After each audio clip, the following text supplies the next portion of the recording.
Thanks, everyone, and thank you so much for joining us today in another episode of Talk to Your Meeting Doctors. It's really great to be here again, and today with some technical issues as we are using our new studio, brand new studio, our stream, and hopefully Martin Duffy will be able to connect in a few minutes. And in the meantime, I have already our guest speakers for today here with us to discuss the impact of culture on well-being. And it's great to have here Anthony and Pernilla. They will be shortly introducing themselves and asking each of them, and perhaps starting on alphabetical order. Anthony, you first, then Pernil. If you be so kind, when you introduce yourselves, also to share something that you normally don't disclose in this kind of.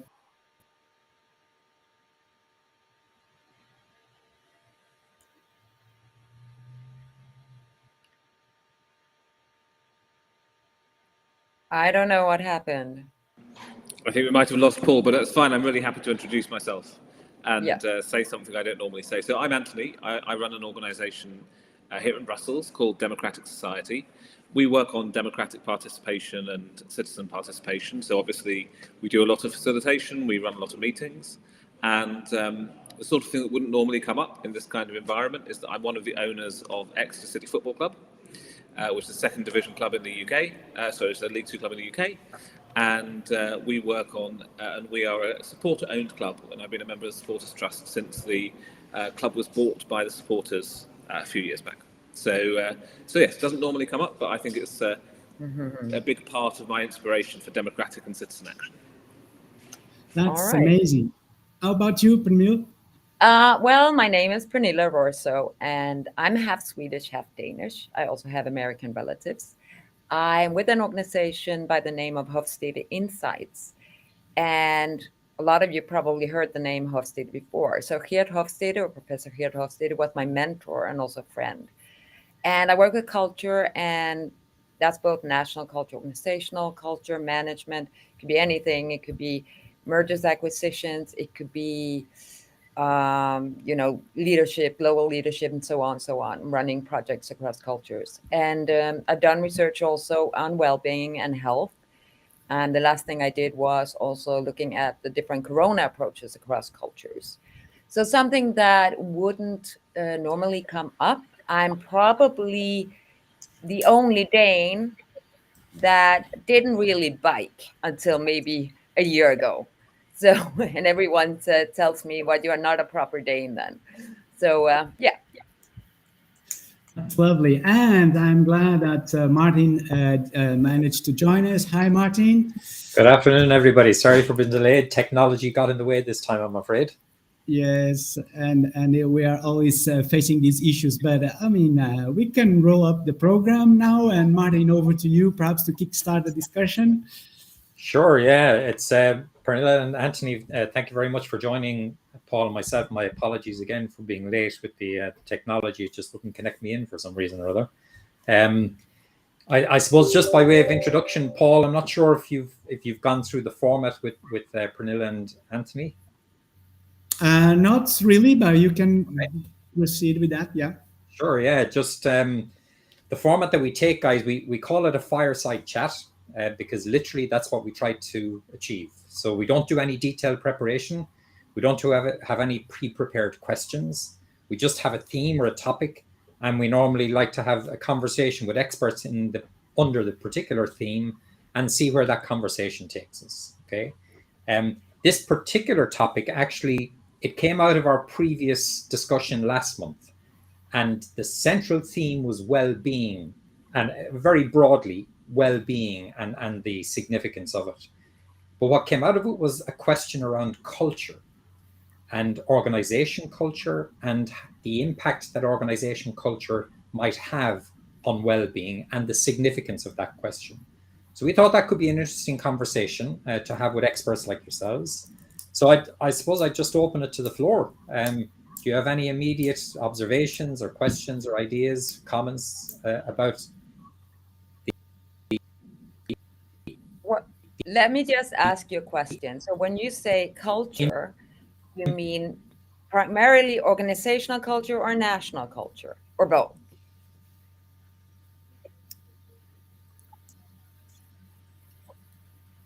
I would say both because, and this is an interesting and subtle differentiation, Pernille. Maybe you can enlighten us a little bit on that because, as I think, culture is perhaps this kind of big concept that encompasses everything else. And if you think about the mechanisms of culture, then they probably have different kinds of adaptation according to the level of social interactions we are talking about, right?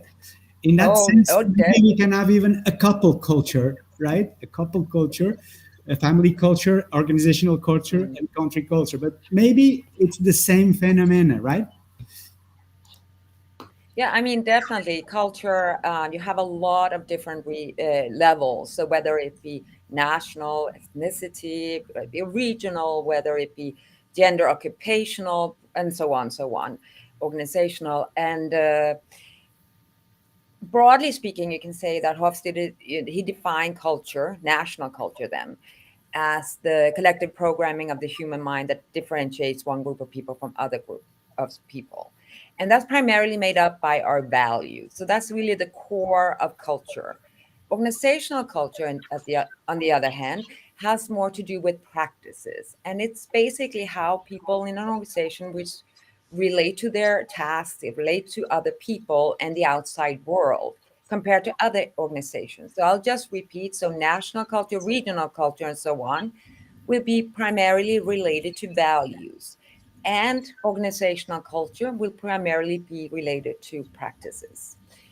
Another thing I think I should mention is that well-being is also a really broad topic, and but basically there are two different concepts that are being talked about, and one is the cognitive well-being in a cognitive kind of way, and the other one is affect, so emotions. So the cognitive perspective looks at well-being from a life satisfaction perspective. So how satisfied are you with your life?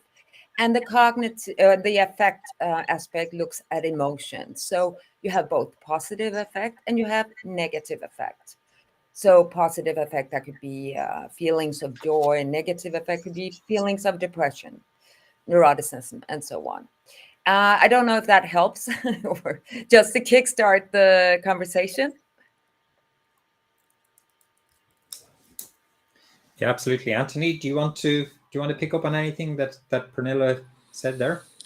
Yeah, I think one of the most interesting things about culture for me is how much quiet impact it has. So, one of the things you heard me say is that I work on democratic participation and citizenship. And that comes from my background as a civil servant, but also as someone who's always been really interested in politics.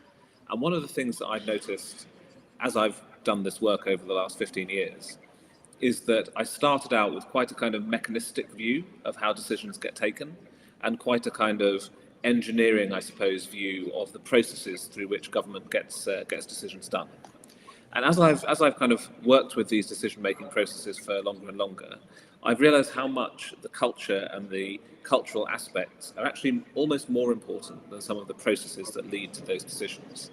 Not just in terms of who is talked to, but also what they're talked to about and the ways in which people are listening. So, so having worked primarily on processes over the last 10 years, I think our next 10 years is going to largely be working on cultures within organisations and within citizen groups to help people take decisions better. And I think, I see it in my own organisation as well. So I'm about 50, so I'm maybe 25 years out from my first job. And the people who I'm hiring who are straight out of university have totally different cultural starting points from me, partly because they have a different experience of history. For them, things like the fall of the Berlin Wall, which were hugely motivating for my involvement in politics, are like distant past. They're as much distant to them as things like the Korean War crisis were to me from 1973. But at the same time, you have a lot more, some very more open values. You have a lot more open conversation about things like gender roles and around power, which I think has been occasionally difficult for me to take on board as an organisational leader. But I think it's become a much better organisation in terms of its culture, when we've kind of stepped back a little bit from the traditional roles that we've kind of been running for the last 10 years and started to think about how our culture can be shifted in line with the cultural values of the people who are arriving in it, who obviously will be the people who will be taking over the organisation hopefully in 5, 10, 15 years. So I do think that those kind of cultures shift you. You can shift cultures within your organisation, but you are also very much driven by the wider societal changes around you. And I think if you can align yourselves right with that, you can create an atmosphere of well-being, but you can also create an atmosphere in which people feel free to make themselves heard in the right way. Last point I'll make before maybe throwing it back again is there are places, and we've seen them in our own organisation sometimes, but elsewhere as well, where cultures are out of alignment, not because of national boundaries, although we do have lots of different European countries in our network, but more because of different starting points and philosophical priors. And it can be really hard to manage some of the cultural conflict that comes from that because it is so genuine, and it's meant from a very deep place and from a very personal view. And trying to understand how you shape that while also being respectful of those cultural values and not trying to impose a kind of, very kind of bureaucratic, hierarchical view, that has been quite difficult for us. And I think that's one of the areas where attempting to improve well-being through cultural alignment can produce something that is maybe, for those people who don't share the majority culture, can be quite difficult. Yeah, that prompts me to wonder about, I suppose, separating out the two ideas of well-being and culture just initially, because I think both of you have identified that under well-being, there are different perspectives, there are different perceptions or different, let's say, definitions of well-being. But then equally, from a cultural point of view, Pernilla, particularly you made the point, we've got organization culture, we've got national culture, two very distinct, very different things. We can extend that into professional cultures, group cultures, and so on.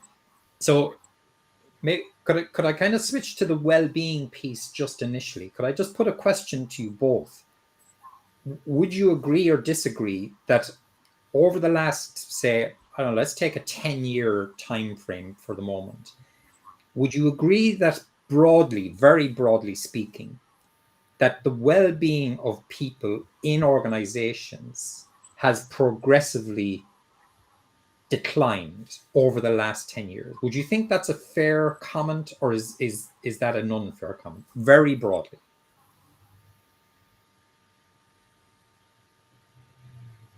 That's a good question. And again, I think sorry.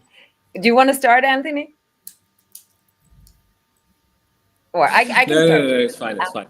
So I'm an optimist, right? So I work on democracy, so you can't work on democracy and not be an optimist. And I would certainly feel that it has improved overall. Not so much that this goes back to the question about what is driven by society and what is driven by the organisation.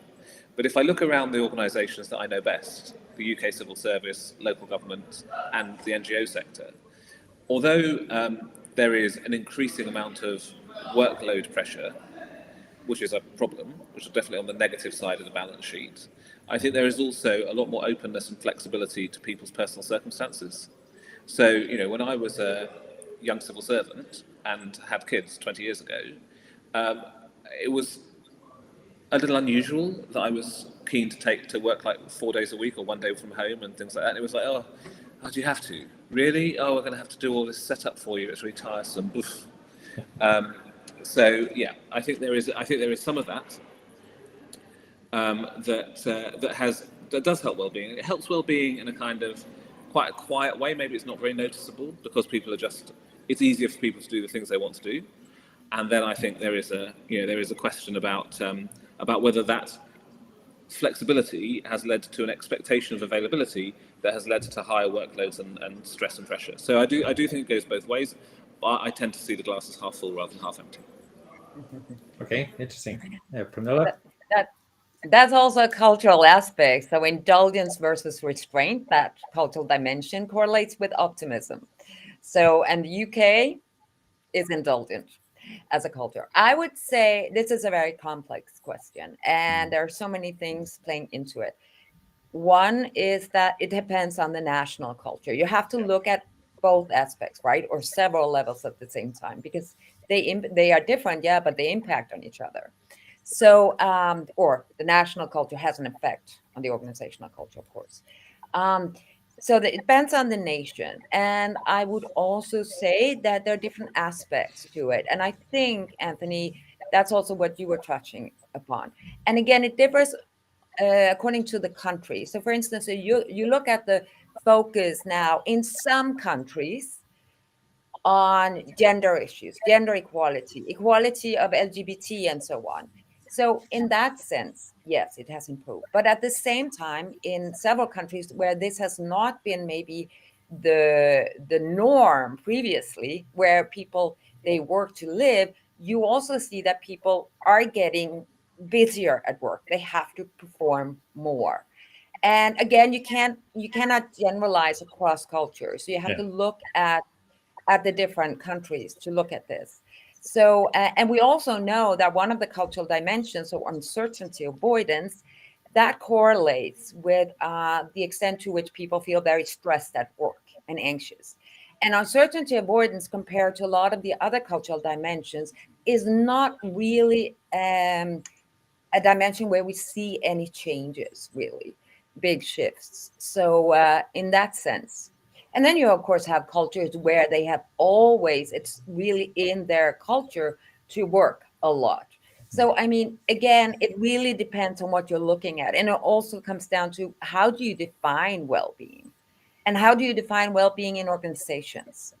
And are you defining it as people who are, that you can see it on engagement, for instance? Engagement, because we know that engagement scores in a lot of countries are really poor. Yeah. So again, yeah. Does that answer your question? Yeah.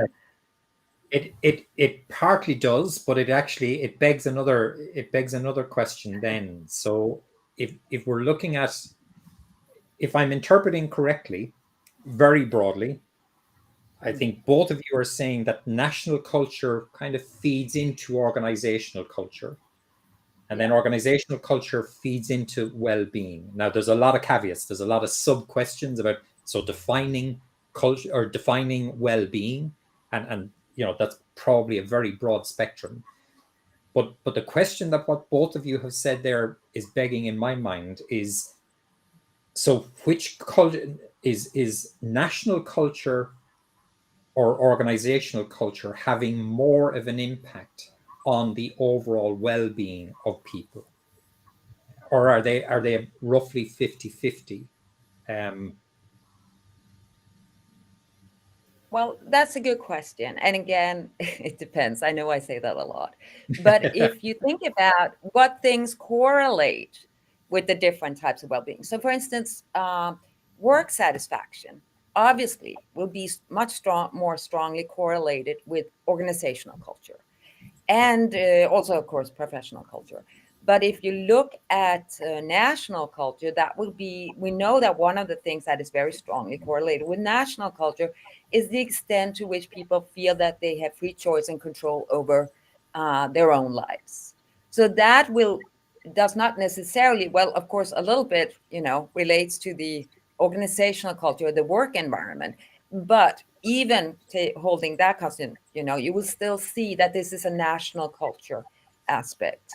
So again, but Yeah. there are so many correlates with these different types of cultures. So it's really difficult to say. Probably you would rather say, okay, so what are the strong correlations with national culture? And that would be, like I said, free choice and control. That would be trust. It would be um, what was I thinking? The extent to which you have a social network, that would be really important as well for well-being, for people in general. We know that. So social relationships, that's very important. And then you look at work, well, then you look into, the work conditions. Obviously, in some organizational cultures, they are very tough in the sense that people are seen as, you can say, factors that work, right? In other cultures, you're much more employee oriented and so on. That's, yeah, I think, yeah. So, yeah. Am I confusing more than?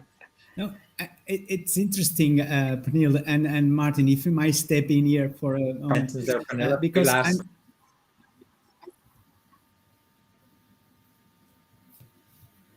Sorry, Martin. No, I just missed the very last part of your final sentence there, Pernille. The very last point that you made. I just missed that. My internet is a little bit glitchy. What did I say? Am I? I think I said, am I confusing you? Or is it? No, it's and then the internet broke. Oh, okay. Well, I'm not sure what I said, to be honest. So the last line. What did I say, Anthony? Do you remember? I was listening, but I don't remember now. I can't remember what the last line was specifically, but it made sense to me. No, neither can I. So, okay.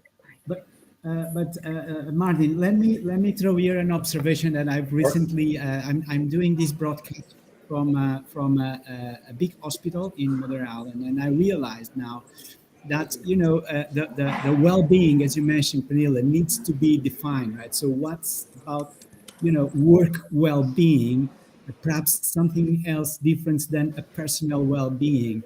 And sometimes one goes against the other because, for instance, I understand that here, when people go to have the meals in the restaurant, each professional group stays together, right? So doctors sit with doctors, nurses sit with nurses, and that's probably because my personal well-being commands that. I want to be with my colleagues in profession. But the work well-being will improve definitely if these groups will sit in different professional groups tables, like a doctor, nurses, and they would be able to better talk about what is all about their work activity, not leisure activity. So isn't this a contradiction between a personal well-being and work well-being? Being the later, that we have to do an extra effort to build work well-being.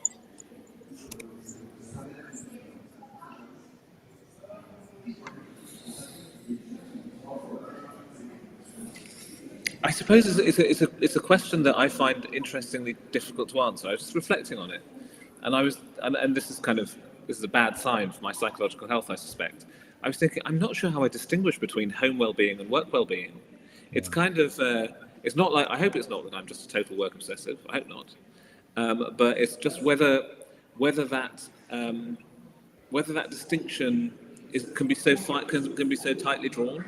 So if I think about someone who does a less all-absorbing job, like my wife, who works for the government here in Belgium, she does have the ability to just close the laptop lid and come home. The type of work she does doesn't require her to write policy papers in the evenings or read emails or whatever. But good days and bad days are definitely different. And a weekend where she has a difficult week coming up is different from a week where she's got some time off.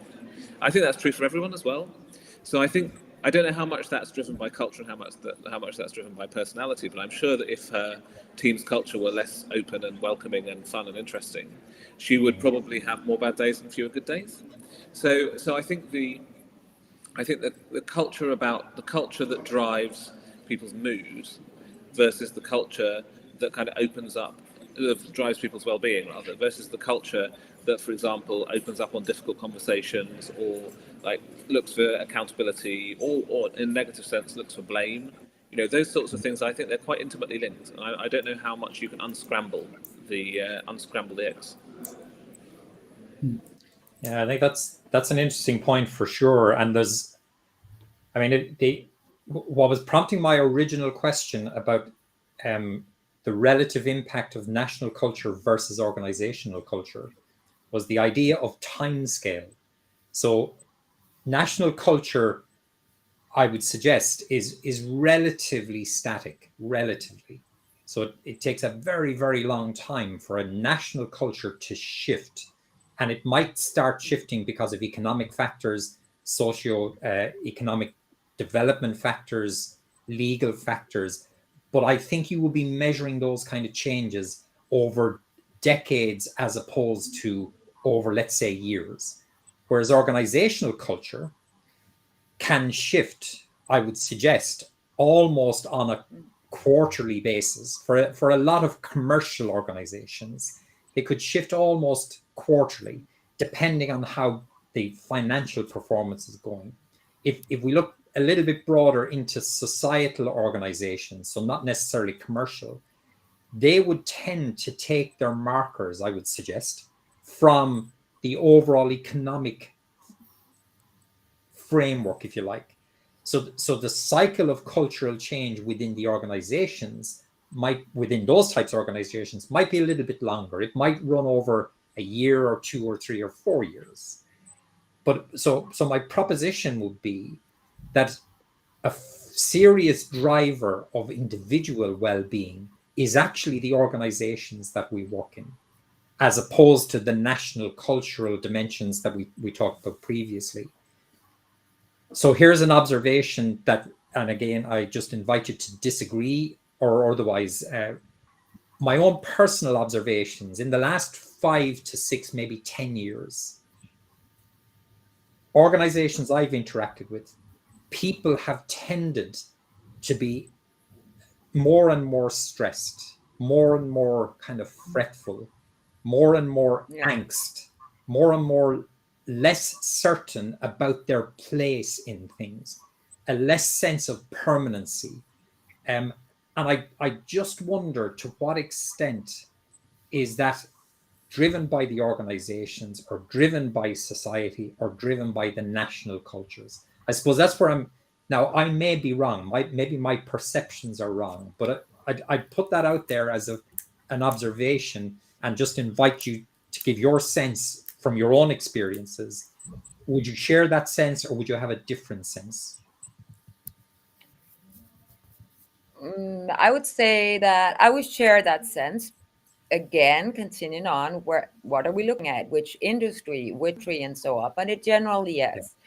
And we, of course, also know that during Corona, people then had a difficulty, switching. Anthony, you were mentioning your wife from the work. When are you in the office? Not when you're home and things like that. And I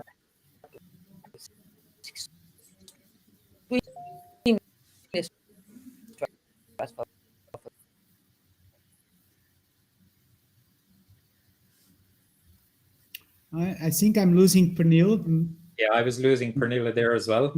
She's we lost her for a moment.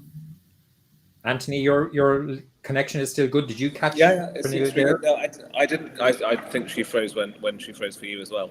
But in answer to the question, picking up that question about national cultures, I do agree with you that national culture is a lot slower to move than organisational culture. I mean, I've been running Demstock for 15 years, and we've had several different cultures, and I've actually hired people specifically to try and shift organisational cultures to the place where I felt we needed to be in senior roles, and we were in the middle of another shift as well.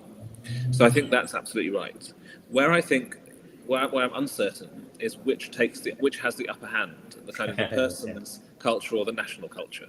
Because we have a very international organisation. So I'm sitting in Brussels, which is where maybe a third of the team are based, but the rest of the team are scattered all over Europe, and of course they come into us from their own national cultures. We don't hire them in Belgium and then send them out.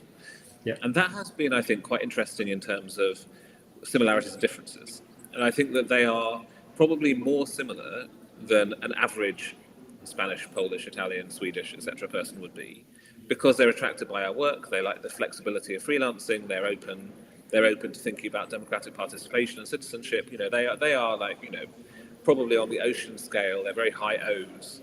Very, very open to experience. I think that creates a particular culture. But I also think that if I look back 5 years to when we were predominantly a UK-based company, the British culture in the organisation was very dominant. And obviously, you can tell from my voice, I'm not a native Belgian. There is now a sense in which we are shifting towards a more European culture, but a kind of averaged out multinational European culture, rather than something that's very specific. I mean, like maybe a bit more Belgian than anywhere else, because so many of the team are Belgian, but still, very, very kind of flexible and very varied. And I think that does attract people who see themselves in that culture. So we possibly don't get if I was running, God forbid, a major bank that had branches in every country, you know, that would be something which I think would have, where there will be a lot more local culture being built. At the moment, people kind of, we're an organisation of like 25, 30 people. People are generally kind of imbibing our culture and not having teams in which they're generally working all the time with people of the same culture as them. Yeah.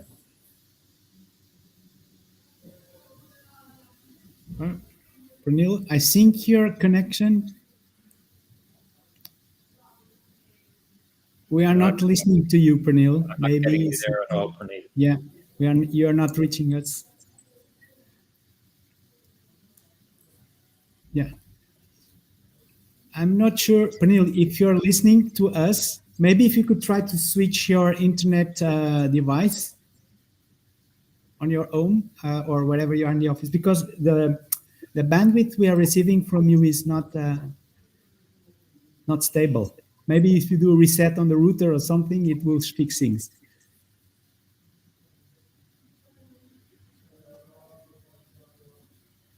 I'm still not getting anything. Yeah, You're still not getting anything. we are getting you without audio right now. Yeah. Okay. Cool. Actually, Anthony, your point there raises another really interesting question in my mind. So your observation that over, say, a 5, maybe 7-year time frame, that you could perceive a cultural shift within the organization as the geographic shift in your personnel changed. Do you have a correlating sense of the shift in people's well-being?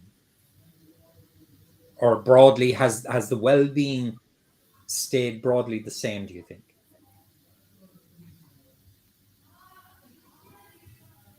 I think it's moved in different directions at different times. So just to give a little bit of the backstory, we're mainly a UK-focused company. Yeah. And then in 2016, because of Brexit, we moved the headquarters to Belgium, and we started growing in Europe rather than growing in the UK. So having been maybe 10 people in the UK, we ended up at about 40 people overall. We've shrunk back a little since with projects closing. But fundamentally, that kind of spurt of growth was very international because we were doing a multi-centred project where we had to have people in lots of cities. Okay. So the consequence of that is that we got a very rapid growth, but a very rapid multiculturalism within the organisation. And I do think it was, going back to that point about, like, is it about the nationality or is it about who you are? Some people who came in were very unprepared for what working remotely from an international organisation is like. And they were kind of community workers, and they'd worked on democracy, like on the streets, and they thought they'd be able to do the same as that, but with an organisation in Belgium paying the wages and directing the work. But of course, it's much more than that, doing remote working for an organisation. I think some people found it very challenging, some people loved it. I think that the people who loved it stayed, the people who found it challenging didn't, for obvious reasons. And I think that was then something that drove a culture where people were actively fired up by the fact that you were working in multinational project teams, and that you were always working in English or maybe occasionally in French or Dutch. You know, and that those sorts of kind of international teams were the thing that was attractive about the organisation, and they would tell their friends who were interested in those sorts of projects, oh, you should come and work for DEMSOC because there's some really interesting international work on climate. And some of those things, I think, then there's a skew makes it sound negative. I'm not being negative about it at all. Sure. But they kind of shape the organisation into something that, you know, we had after COVID. Our first post-COVID team away day was in Marseille. I think everyone who was with us at that time sees that as like a really kind of joyous occasion because we were all together and we hadn't seen each other for so long, and we've been on Teams so much because we were used to seeing each other every 6 months or so. And I think that was the moment probably where we had maximum well-being.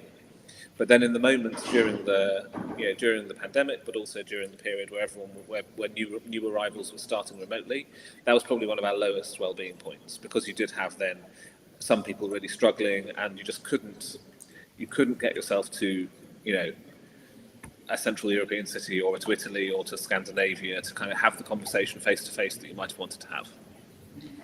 Yeah, and I suppose isn't that one of the downsides I suppose we've all experienced out of the whole pandemic, is that it had such an unexpected and such a profound impact on every aspect of our work, of our personal, of our family, that maybe it's really difficult to separate out what has been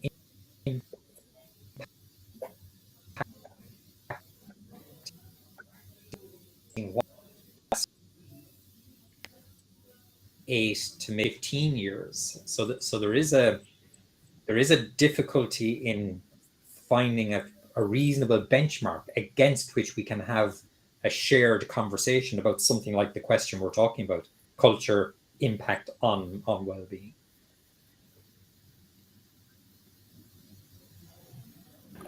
I must confess that you broke up a bit, so I didn't hear the middle part of what you were saying. We are having some a little bit of the breakouts connection, but Anthony, taking here on this opportunity from Martin, so DEMSOC intervention in the society is also directed to improve participation inside organizations. And would that participation inside organization impact workplace well-being? I know your experience. We have had a bit of a mixed. We haven't had a huge amount of work that's to do directly with internal democracy, because obviously because internal democracy and internal culture are rather different things. We have definitely had a conversation definitely done a lot of work where we've worked inside organisations to help them understand what cultural shifts they need to make to open up to citizen participation and to deal with citizen voice in a more constructive way, maybe. And I think in those spaces, you definitely see that there is what's the best way of putting this? There are kind of phases and groups for some of these cultural changes. So I remember maybe the clearest example is actually not from our own work, but it's from me working in government on digital issues. That the culture change that happened in digitization was one that really started with a few people who were quite frustrated, who felt like the digital revolution, the internet, was something that grew outside government workspaces for the most part. It grew in universities, and lots of people who went through university in the 90s, like I did, came out really excited by the potential, and then others also like me, went into the civil service and found that we had to ask like a head of department for permission to have an email address that the rest of the world could send emails to. Now that's something that it would be astonishing now, to think that. But of course, that culture didn't change by a prime ministerial decree or by something like overnight. It changed from a few people who were really unsatisfied with that, trying a collective approach to changing the organisation from within. And those kind of positive deviants in the old language of culture change, they were quite lonely sometimes, and it was quite it was a furrow to plough. It was quite nice being the person who understood the internet in a team that wasn't really doing all internet things. But the problem was, of course, no one else really did. So they really didn't understand why you might want to use this, kind of new social media website. What's all that about? Isn't it just for wasting time on? And that kind of shift over time was driven by a few people who really wanted to make things happen, finding each other and setting up organizations that were then highly influential in developing the culture for future managers. So I'm a great believer in finding your future managers and changing their culture first, because they are the people who in a few years' time are going to be reaching the levers of power, and you want to use them in the right way. I think if you start approaching CEOs, it's great, but you maybe have like a 5-year runway for the culture change to take, whereas if you approach someone in kind of 10 years into their career, you've got 20 or 30 years of runway. I think that some of those initiatives that I've seen, not that I've driven so much, but I've seen and I've been part of, it is so much about the shift from why would I do that to why wouldn't I do that, and that for me is the really big cultural move that we've seen. We've seen it with digital, and I think we're seeing it now with citizen voice as well. Organisations that even 3 or 4 years ago I would have said are just totally uninterested in the sorts of things that we would be working on, have suddenly got interested, and they have suddenly started thinking about how they open up to citizens, how they open up to users, how do they open up to the public in a more constructive way. And I think it's driven partly by the climate change debates and by ESG, economic, social, and governance activities in big companies. But I think it's also driven by the expectations that people have. I don't even when being an NGO is not always the easiest thing. It's you're always struggling for money. You're always worrying about the next paychecks. You're always worrying about whether you're having enough impact, and you're always filling in forms and forms and forms and forms. It's not glamour work. No one would mistake it for glamour. But the thing that I've noticed is that even when it's been difficult, we've never had a drop in the quality of applications that we've had. We've always been able to have our pick between people coming out of university or people early in their careers, because we offer something that's really speaking to their cultural values of the moment, around control and around openness and around being able to make a positive difference in the world.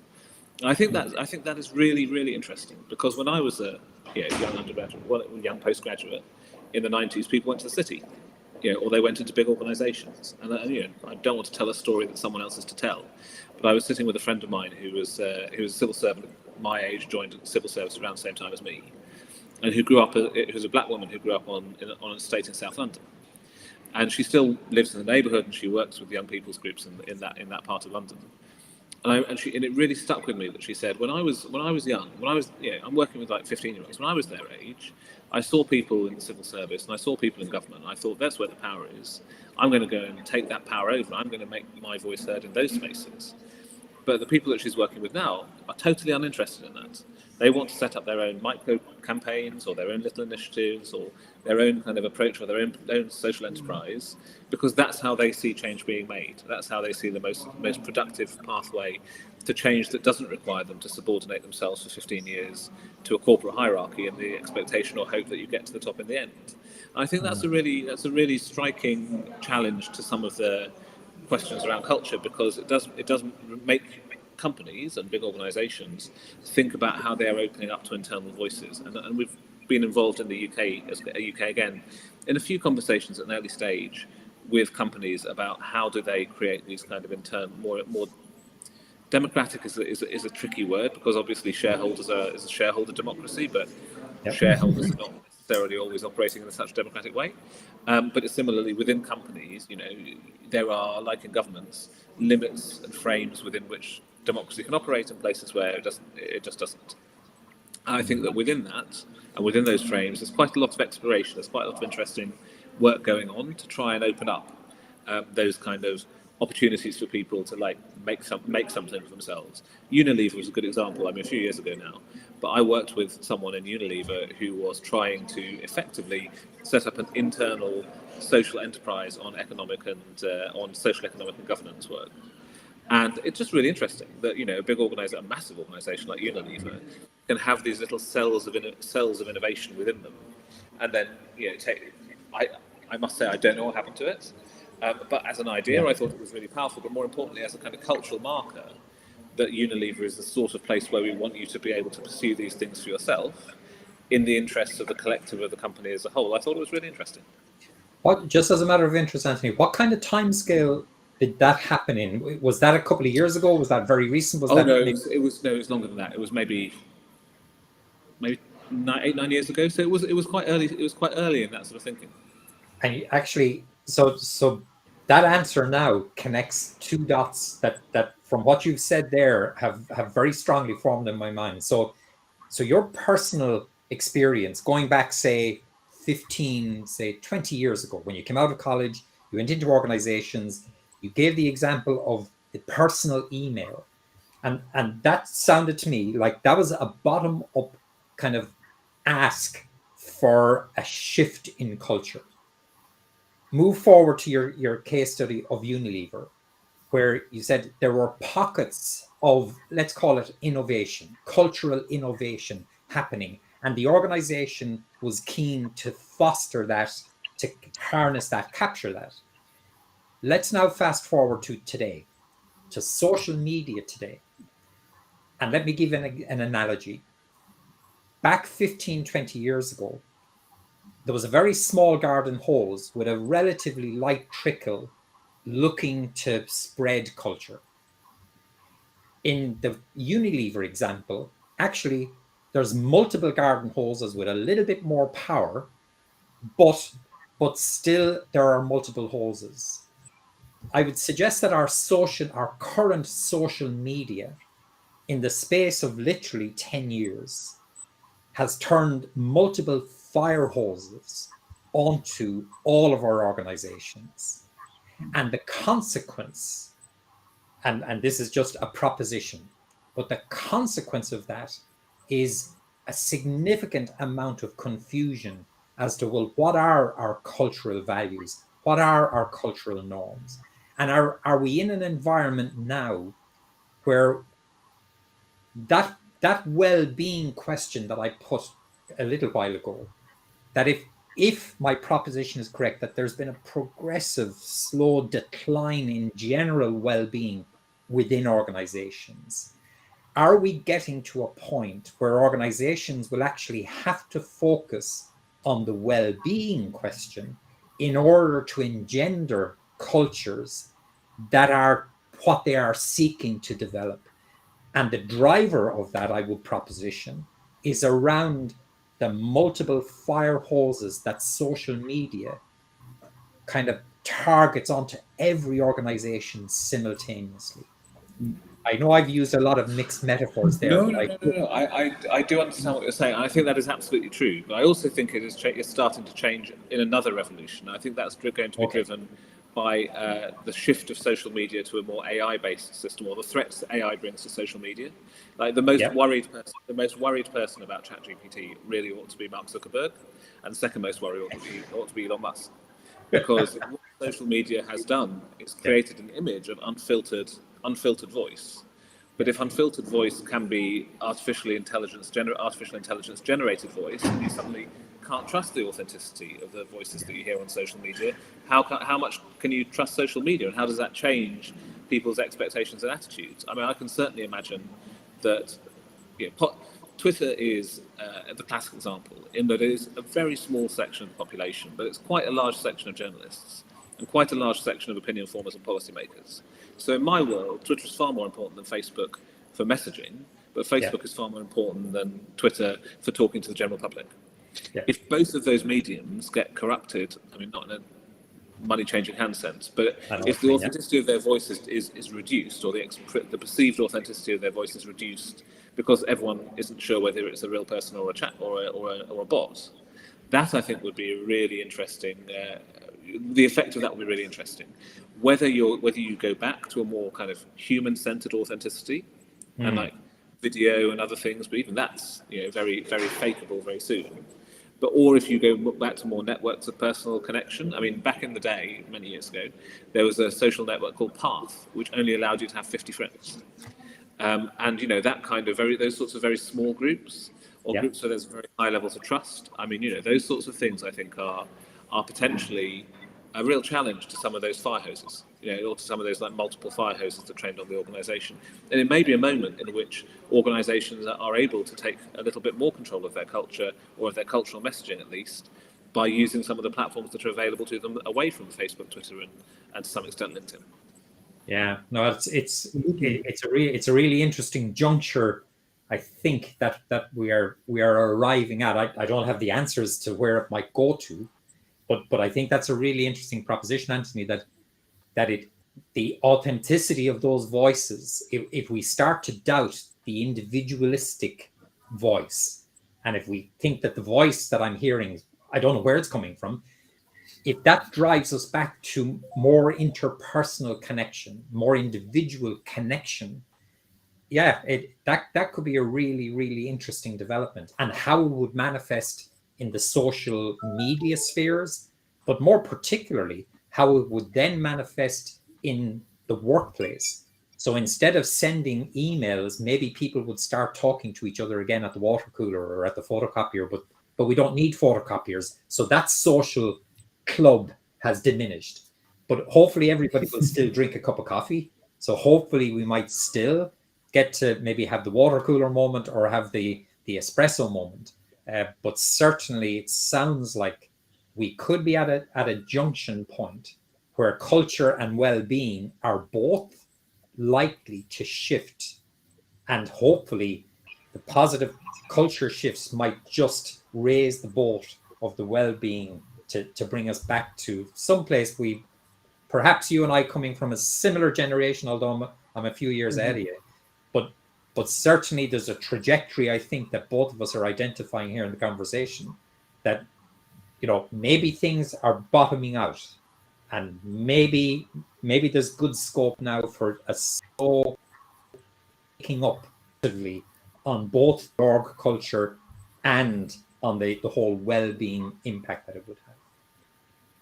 Definitely. And Pernilla, are you there? Yeah, Because I I am think here. you I are on just didn't turn on the video because I thought, okay, I'm not sure with the. I never used this program before, but no, I agree with you, Martin, that the overall, you can say, well-being is sort of going a little bit down. But one of the reasons I think that a lot of companies, at least when we're talking more developed countries, will focus on that a lot is because of the UN, the sustainability goals. And it's one of the goals, of course, or it actually relates to several. But, and companies, well, the thing is, the company will simply perish if they don't focus on it, especially in certain cultures, of course. So I think that's going to be a big push, you can say. Yeah. And then I don't know. Well, it was a comment to something we talked about earlier, but I think it's important also now because we're talking about health research and well-being to be aware of. Yes, with social media, I think also that has contributed to mental health becoming worse, and culture impacts both subjective health and objective health. So it's very important to be aware of. Yeah, yeah. I don't know. Ah, thank you for your inputs, Pernilla. I put you here on a tag on audio, so our viewers can actually see that it's your voice It is. on the screen. Unfortunately, yeah. Uh, yes, and dear colleagues, guest speakers, we are approaching the deadline for our broadcast.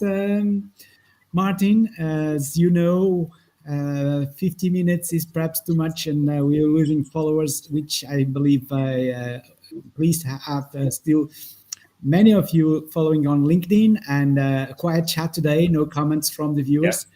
But I am sure after this live recording, we'll still get some viewers, and please comment on the feeds. We're here to answer you. Over to you, Martin, maybe for the conclusions. Yeah, I'll have to keep this one very short, Paul. Thank you both for some really interesting and provocative ideas. I suppose key point that we started with was culture operates nationally, organizationally, and even there are multiple subcultures. Well-being, tricky to define, difficult to track, very personal. It's personal to individuals. It's then personal to organizations. So challenging to make a correlation. So that would be my overall sense. Couple of things that I think came out of it.